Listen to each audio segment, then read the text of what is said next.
Halo, bertemu lagi dengan saya Pujo. Pada kesempatan ini saya akan membuat tutorial bagaimana cara membuat sandangan E atau taling dengan tulodo jejak Javanese Urli kode. Sandangan ini digunakan untuk merubah huruf vokal aksara carakan menjadi huruf E. Yaitu caranya, huruf vokal carakan H atau apa plus shift plus E pada keyboard.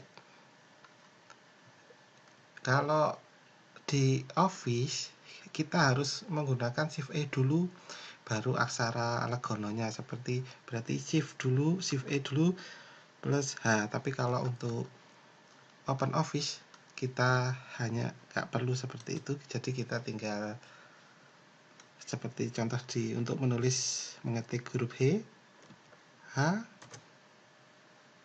kita ganti dulu, maaf, Javanese Unicode.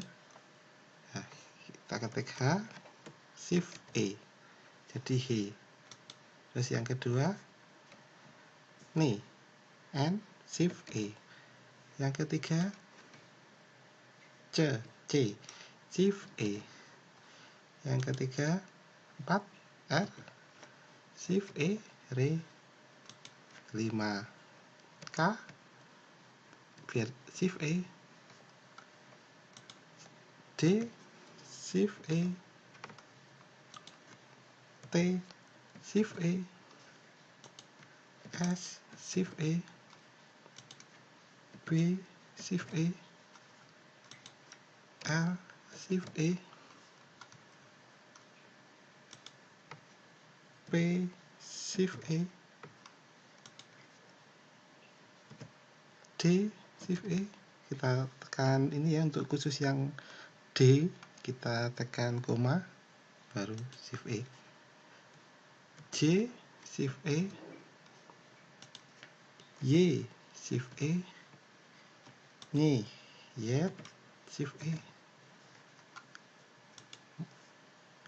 M, shift E, G, shift E. Kalau B, shift E. Ini maaf, ini B.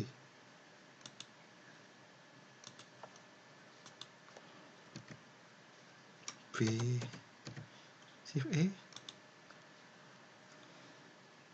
ganti lagi, T pakai titik koma, shift E, nih, X, shift E.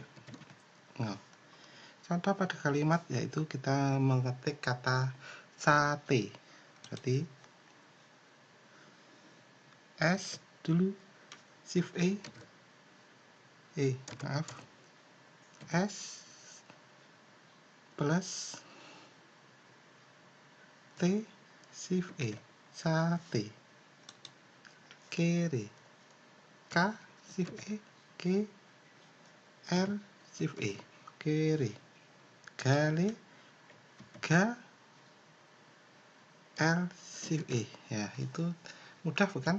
Itu yang warna kuning adalah cara pengetikan di keyboardnya. Ya, itulah perbedaan dengan Microsoft Office dengan Open Office. Sampai jumpa lagi.